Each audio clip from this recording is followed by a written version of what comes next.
Morning. Welcome to Focus on the News. I'm Dick Black, and I'm joined today by my co-host, John Tigas. John, it's good to have you here. Always great to be here with you, Senator. We're going to have several topics, and I know John's going to mention another one. But today we're going to talk about the nightmare at Twitter as that's evolving and all of the information's coming out on it. Next, we're going to discuss how universities are beginning to host speakers who are promoting Marxist propaganda on the campus. And specifically, this time, there's a woman, a Marxist woman, who is advocating a book on abolish the family. The family is causing too much trouble for Marxism. She wants to get rid of it. And finally, we're gonna wrap up hopefully with the tremendous level of thefts at Walmart and other big box stores that may be forced into closing some of their stores, particularly in minority neighborhoods that most need the employment and the shopping and so forth. So with that, John, let me turn it over to you, and you can lead off with a victory that we have. Yeah, so just after we got off the broadcast on Monday, news broke that the indictments from the special grand jury here in Loudoun County against the school board and a few other bad actors finally were unsealed.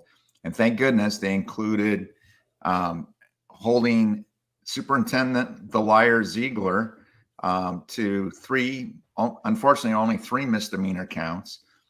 But they're serious, and justice will start to roll with all of his misdeeds. Additionally, Wade Beard, the spokesperson, was actually found and indicted on felony perjury. So he's facing very serious charges because he supported the lies.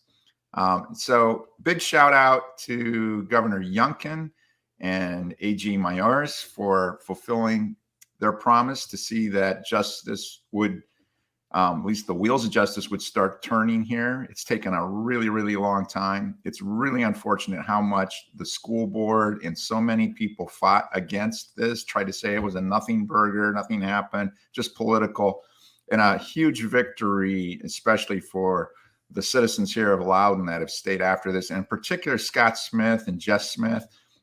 They, to their massive credit, have never deterred for a minute in their insistence that justice had to be done. So the process has begun. There's a lot more that needs to be done in addition to that.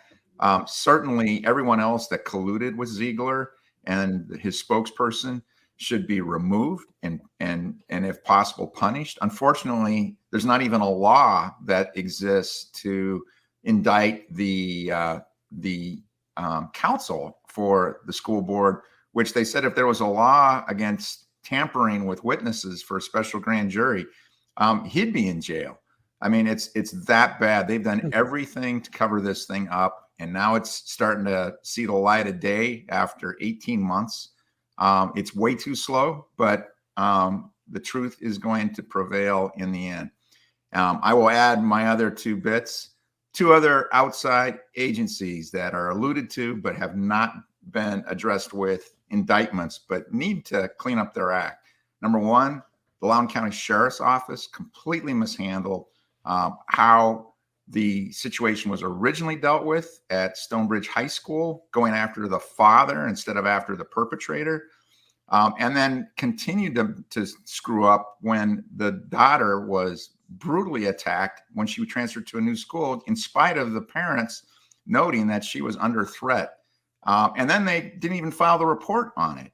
So the SROs need to be looked at thoroughly. Their procedures need to be looked at. And the prosecutor for all the situation, Buddha Bibaraj, the $1 million funded Soros appointee as the Commonwealth attorney, has consistently made this a personal attack on Scott and myself and others. And it was part of the folks that were alleged to have created a enemies list on Facebook.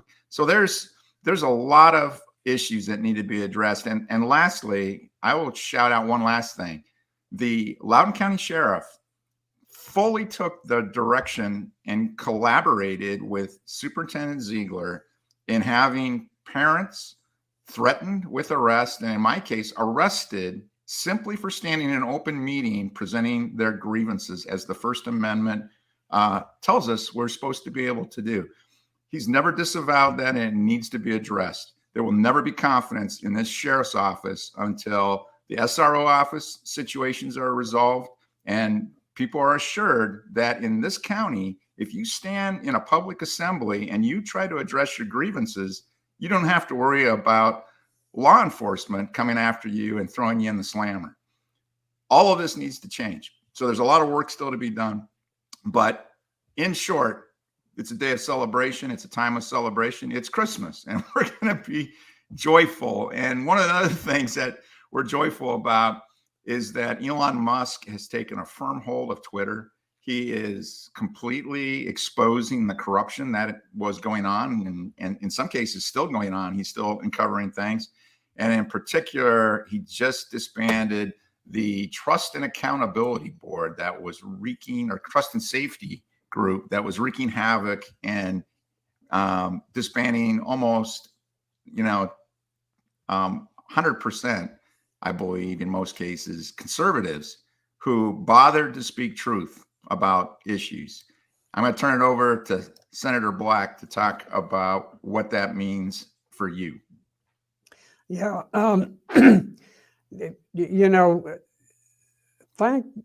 Thank the Lord for Elon Musk that, here we've got the richest man on earth, or one of the richest. And typically you get these mega billionaires, and usually they're very decadent, very, very sinister individuals. For some reason, Elon Musk has kind of reached a point in life where he's looking around saying, my gosh, what's happening to the world? And I think it's tremendous, because I'm not sure if he hadn't broken this thing up, I'm not sure who would have. But Twitter is a very, very powerful means of communication, very often quoted. Famous people let people know their thoughts from moment to moment. And so they have this Trust and Safety Council. That's quite a name for it. Trust and Safety Council. It's like everything. It's the opposite of what it says it is. Yes, that's right. It's the 1984 newspeak, the Orwellian newspeak, trust and safety. Like it doesn't inspire it's like the Inflation Reduction Act and the what did they call the Marriage Act that just passed? The Respect for Marriage Act, yes, which essentially is something to more like the Disrespect of Marriage Act. The purpose is to attack marriage by promoting sodomy and just the most disgusting, vile subject. But we'll hit on that later. Yeah, I got you down the path a little too far in the Vietnam War. Our last podcast. I'll try to keep you on task today. So back to the Trust and Safety Board headed by Joel Roth. Yeah, this guy Joel Roth, he's an interesting guy. Does he identify as a guy, by the way? I'm backtracking, but does he? Because everything that I've seen posted about him, there's just no telling. He is so fundamentally perverted in what he's tweeted.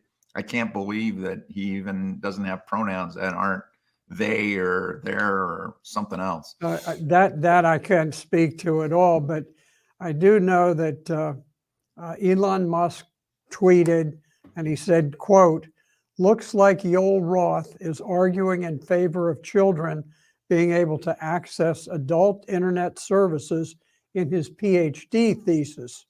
Now he's a doctor of education, which, as you know, the doctors of education are the ones that have constructed our public school system and turned them into moral cesspools. Well, and he got the dissertation was on Grindr, which I believe is actually a pornographic site. So I mean, it's his whole interest was around perversion.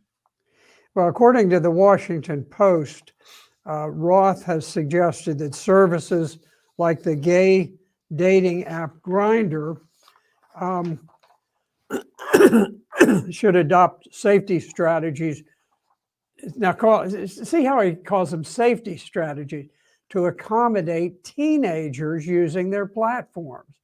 Well, if teenagers are using a homosexual dating app, that suggests that teenagers are going to be subjected to anal sodomy. I mean, that's what this stuff is all about.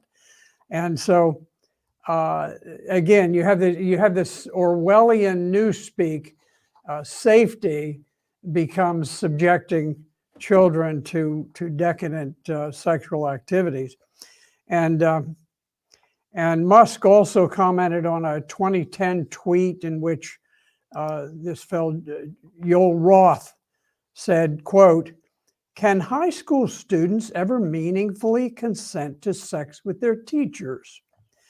Roth then linked to an article about a Washington State Supreme Court ruling about at what age students can consent to having sex with their teachers.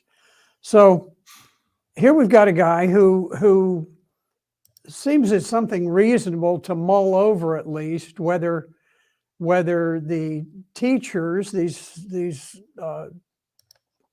teachers can engage in sexual activities with their students, and that'll be okay. That'll be just fine. Now, what's interesting, the character of this fellow, we have a lot of perverts in the world, but what makes this one especially important is that this fellow is one of the high-ranking people in this now disbanded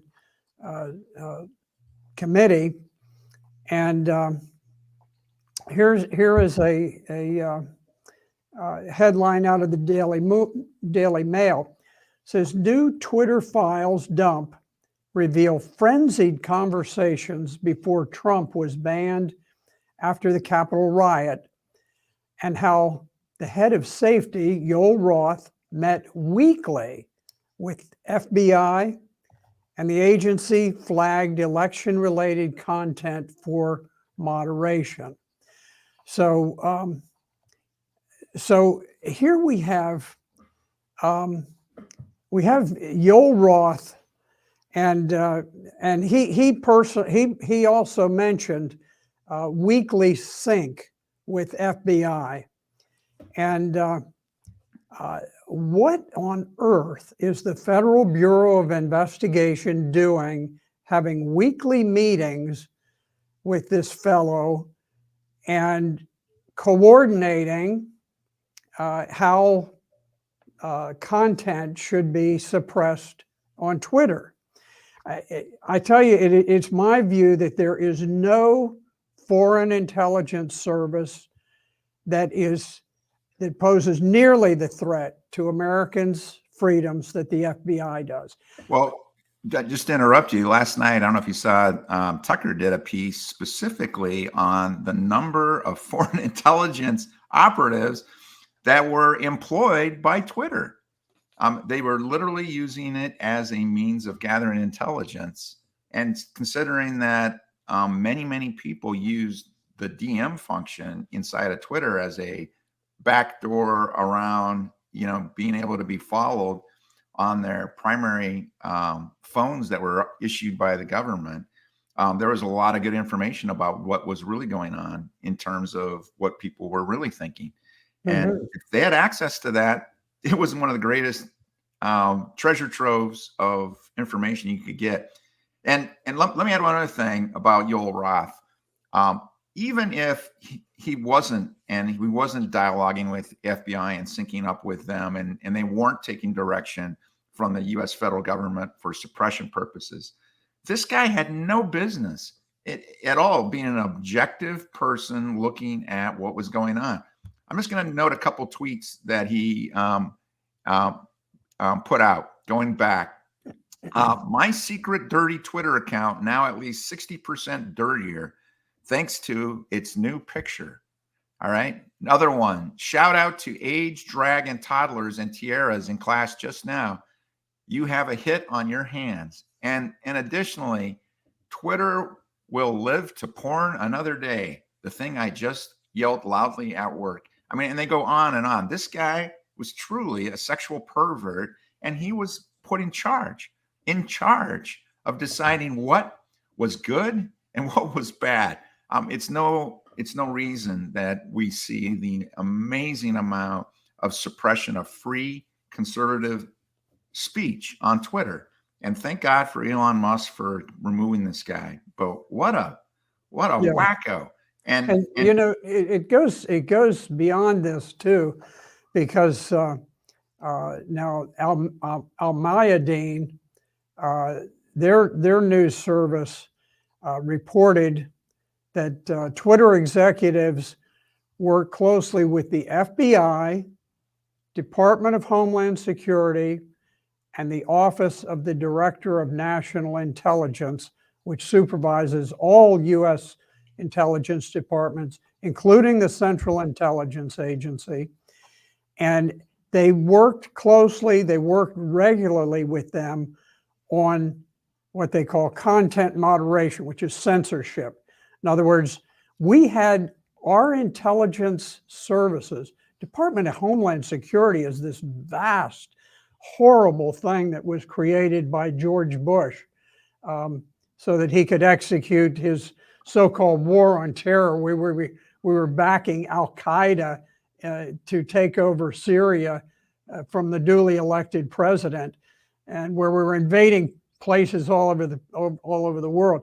Well, anyway, so you've got these organizations with their immense power to destroy people, nations, and they were holding regular meetings on a weekly basis before the presidential election, holding discussion specifically about suppression of New York Post story regarding Hunter Biden's laptop, which was a huge scandal. And I want to know also what composes these 100 organizations that Twitter used to rely on to propose what should be censored. Now, they weren't formally part of Twitter, but this council that was headed by Yoel Roth had 100 organizations. I'll bet you every single one of those was some leftist, hard left radical organization. And I'm just waiting for Twitter to disclose the list of organizations that were part of that council. But I'm going to tell you, this country needs law that prohibits the FBI, Department of Homeland Security, and DNI from meeting with any of these social media firms unless it is on a specific crime related to a specific person. These organizations are far more dangerous to Americans than the Chinese, the Russians, all these, the Iranians, all these overseas boogeymen. They are not the threat to America. The threat to America lies with the federal government as it is presently constituted. It is decadent. It is morally depraved. There is a hatred that boils up within the federal government towards the American people. And I think we're going to have to get control of it. Well, thank God that Elon is heading in that direction, because without a doubt, Twitter is the most powerful voice in social media. It may not have as many users as Facebook or Instagram, but without a doubt, it's the place that thinking people go to get their news and are heavily influenced by it. And when it's not a free platform, people get influenced with only one side of the information, then they have no option but to think that way. So having someone, true libertarian, in terms of Elon, sitting there and saying, you know what, we need to get back to both sides being heard fairly. Thank God for that. I mean, thank God that this has happened. And unfortunately, we're learning that it was even worse than we possibly thought it was. And it's no surprise that our country has lost its mind because it's been hearing nothing but let's just call it what it is, an evil agenda. And on top of that, in spite of the Twitter files coming out, probably maybe the biggest news in terms of what's happened since Watergate, in terms of political scandals, there's a series of infographics that went out to show how that's being dealt with in the mainstream media, and it's almost been not even mentioned in mainstream media. The only folks that are dealing with it are conservative media. So until the folks that subscribe and listen to mainstream media start to get this message, it's not going to change. But at least there's a fair platform now, at least one fair platform. So that's awesome. But not getting fair play are kids' books. We've got a situation going on right now in which a university is hosting Abolish the Family book talk. And someone by the name of Sophie Lewis, she's an author and professor who spoke at UMass Boston on November 16th. And her book is Abolish the Family, a manifesto for care and liberation. What do you know about this, sir? The bigger story is that across America, universities are beginning to host Marxist speakers. This is not just liberal speakers, not just socialist speakers. These are hardcore Marxist revolutionary speakers, and they're getting a very broad platform within the major universities. Now, this woman, Sophie Lewis, teaches courses on feminist, trans, and queer politics and philosophy. And she suggests that the nuclear family is racist and sexist.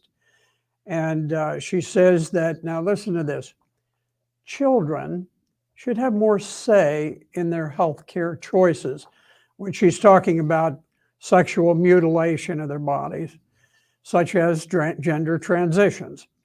And then she goes on, she says, you can't overthrow capitalism without changing the family. Now, there is some truth to this because, following the Bolshevik Revolution in 1917, you had two of the most hideous human beings who've ever walked the planet. One was Lenin, the other was Stalin. Yeah. And they implemented the Communist Manifesto. And one thing they did is they literally snatched children from their parents, put them into communes where they just engaged in sex among one another, sex with their camp guards, and there was no morality of any sort. Not to mention all of the indoctrination on top of all that, completely void of parental influence. Sounds like our public schools. The schools are moving steadily in this direction, but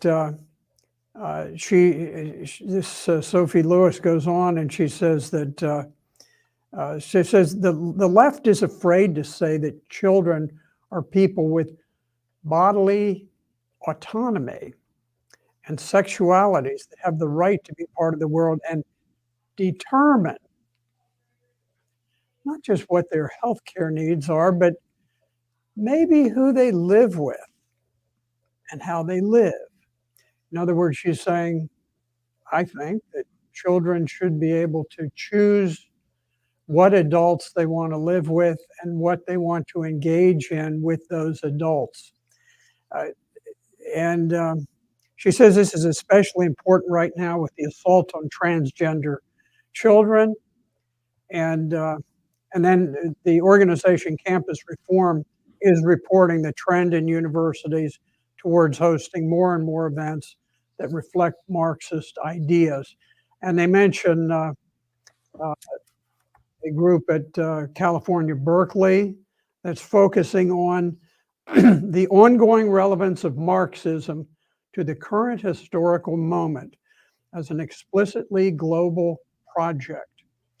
And it says that multiple universities are hosting Marxist schools sponsored by a group called Socialist Revolution, the International Marxist Tendencies Publication. So this is the direction things are going. You know, we're sort of like the proverbial frog that's slowly heated up and boiled in the water, and it won't leap out of the pot because the heat's turned up gradually. I don't know, you know, the people are left with very little power in this country because of the corruption of the voting system.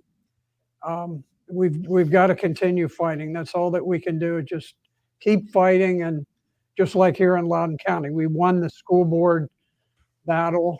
It still goes on, but we won a battle. The Mhm. war is going to continue, honestly, Yeah. for years because Yeah. there's so much that has to be undone. But you're right. It's a great example where, because I know personally, is a handful of determined citizens that swung the tide here, and that can be done anywhere. But they have to be determined. We can't give up, and quite honestly, we have to go after what is righteous and good and true. And if we don't, we shouldn't be surprised at the consequences if we do nothing. And that is my greatest encouragement from all this, is to see that folks that have stayed determined for seeing that justice be done and that goodness prevail. They're being finally seeing the fruits of their labor. But man, there is so much work to be done. And you know, we see this as well going on all over the country. Walmart in particular just got done noting that they may have to close some stores because of the amount of theft going on in those stores. Not just petty theft, the usual stuff. We're talking about organized, focused retail theft that's been empowered by a lot of leftist policies that wants to look the other way when people steal stuff. Just fundamental things like we used to say, do not steal. And yet now it's, unless you get above a certain dollar threshold, it's not even something that you can be charged with. What do you make of this trend going on and what Walmart is going to do to address it? Well, first, let me tell you, I've watched this for well over half a century now. There has never been a time ever when short of urban riots and burning and looting and that kind of thing, there's never been a time when there was widespread organized theft in America. This essentially arose after Joe Biden was elected president, or won the presidency, however he did. And now you see it. You see videos on television just routinely of mobs of people swarming into stores, pushing people around, taking in sledgehammers, smashing open display cases, and looting just huge amounts of things. And they come in a mob where, you know, it maybe it's a dozen, maybe it's 20, maybe it's 30, but these are young, dangerous people willing to kill anybody who gets in their way. And the police don't stop them. And it's not the fault of the police. It's the fault of these prosecutors that were put in office by George Soros principally. And this came about as kind of in the aftermath of the George Floyd death. Now, George Floyd is widely believed to have been killed by a police officer, Derek Chauvin. The fact of the matter is that I studied that autopsy in painful detail, 26 pages of it. And George Floyd killed himself by taking a massive overdose of fentanyl. He was complaining that he couldn't breathe before the police ever did anything to him at all. He was just being escorted, and he said, I can't breathe, I can't breathe. And he was telling the truth. He couldn't breathe. The reason is that fentanyl suppresses the diaphragm. And so everything that took place later was the police just thinking he was clowning around. Anyway, but in the aftermath of the reporting on it was hugely distorted. And as a result, you have innocent police officers who were responsibly protecting the public. They're sitting in prison now, facing basically a lifetime in prison. Meanwhile, it empowered the mob. And so now you see this wave of racism that has hit American culture, whether it's ripping down the statues of white people who did famous things years ago, or what it is. But also you see the empowerment of criminal elements, and you see the laws being changed in many states to allow, specifically to allow people to go in and to steal and to get away with it. This wasn't done accidentally. It wasn't sort of the unintended consequence of some poorly constructed program. This was a deliberate move to empower thieves, and the thieves typically are in minority neighborhoods. And so where are the stores going to be closed down? They're going to be closed down in the same places where all of these leftist groups, whether it's BLM, Antifa, they loot, they burn, they murder police officers to terrorize them and drive them off. Now they unleash thievery so that it shuts down these places. What do the good people in those communities do? As they look around, everything is burned out. If you are the head of a minority family, and you're trying to get your son to go out and get on a good path, where do you tell him to go work? Do you tell him, well, go down to the bank? Well, wait a minute, we burned the bank. Well, go to this department store. No, they looted that and they shut it down. It's been abandoned for years. Oh, well, how about Walmart? You know, Walmart's a great place, good place to work. Oh, wait a minute. I just heard that they're closing down Walmart because they let the thieves loose.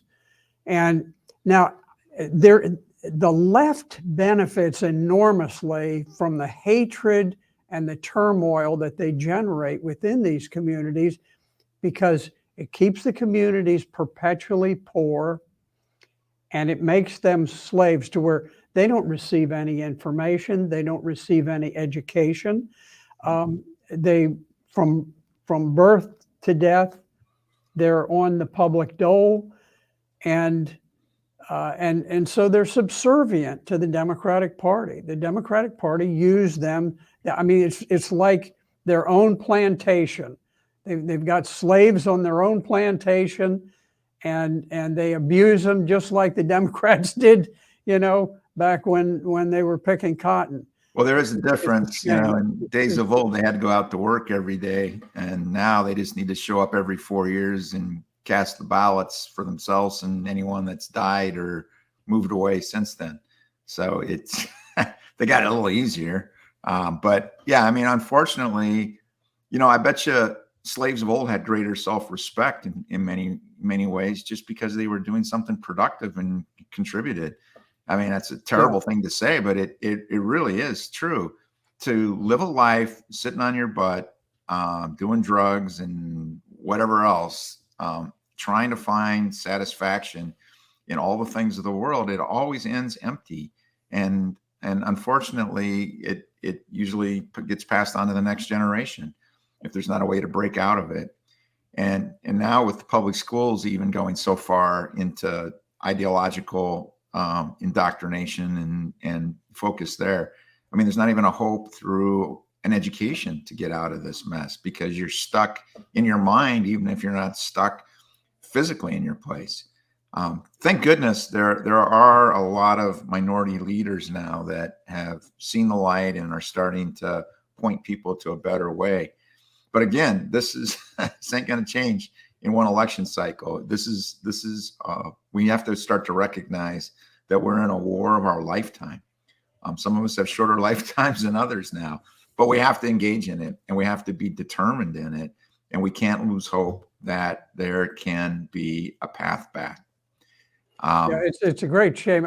When I was a kid, I used to ride in the segregated part of the school bus with the blacks, and I did it because I thought that segregation was demeaning. I thought it was unfair, and I believed, as I think many Christians believed, that people should be treated equally under the law, treated with dignity and respect, and I think oddly enough, in Southern culture back in those days, it was typical that people were treated with respect regardless of who they were. I mean, there was sort of a genteel culture in that way, and but anyway, when things did open up, the great shame of it is that instead of treating people equally, it happened under Lyndon Johnson that people were treated unequally. Laws were passed that created things like affirmative action, which meant a thumb on the scales, whether you were talking about schools, whether you were talking about government contracting. Very few people recognize that today the white race is the only race that is prohibited from bidding on government contracts, contract set-asides, which are a huge part of government contracting. So unless you're like a disabled vet, you can't get in that way. Well, they may have some little fragments of things, but what they've done is when they set it up to where there was a regulatory agency that was then allowed to establish which groups were historically discriminated against. Right. Well, if you look at that list, it is a mile long, and it includes virtually everybody except European Americans. No, you're 100% right. I actually was a contracting officer for much of my Air Force career and had to deal with all that. It was completely abused. You'd end up with, ultimately white guys in charge of Alaskan Native green-eyed women, firms, and they were the ones benefiting, and maybe a trickle would go back to the Alaska tribe somehow. It's a mess. But speaking of the military, the positive side of the military was that it did integrate based on merit. I mean, you fought with and served with all sorts of every flavor and color of person. And the amazing thing there, you don't care what color someone is when they've got your back in a firefight. what a great way to bond. And when things get very equal, when you're in it, either to live or to die. And thank goodness that the military at least used to approach it that way. But now we're seeing even that being disrupted, and instead we're advocating for weirdo and wacko policies there, and forcing people to identify or recognize all these other bizarre self-identities and whatever else. But in any case, we've certainly seen a change over our lifetime, and we've seen that so much of discrimination has gone to the wayside. So to continue to fixate on that and continue these affirmative action policies, or to tell white people they need to be ashamed of themselves or have reparations, it's so far beyond ridiculous. It's designed to create division, which goes back to what we started with, Marxism. That's what Marxism tries to do. If you can divide and create chaos, then you can have people demand to have a strong man, and because you want something to control the chaos. And when you have a strong man, you end up with a totalitarian regime. What do we have right now? We have a totalitarian regime. And thank goodness that there are efforts afloat and are having effect, whether it's at Loudoun County or at Twitter headquarters, or Walmart making their demands known that this has got to stop. We're hopefully starting to see a sea change, and that we may start to see a change pushing back and retaking ground long lost. So let's hope that that's the case. What's your final word for everyone, sir? Well, I think there is a lot of reason to be hopeful, because now the lines of communication are being reopened thanks to Elon Musk. We see this. There's not a day that goes by that I don't, on my news feed, get information about school superintendents who are being fired and resigned all over the country. I mean, every state this is happening. People are rising up, they're pushing back, and it's having an effect. So anyway, so we've got a lot of good things on the horizon, and but anyway, we'll pick this up again next Monday. Thank you for being with us on Focus on the News.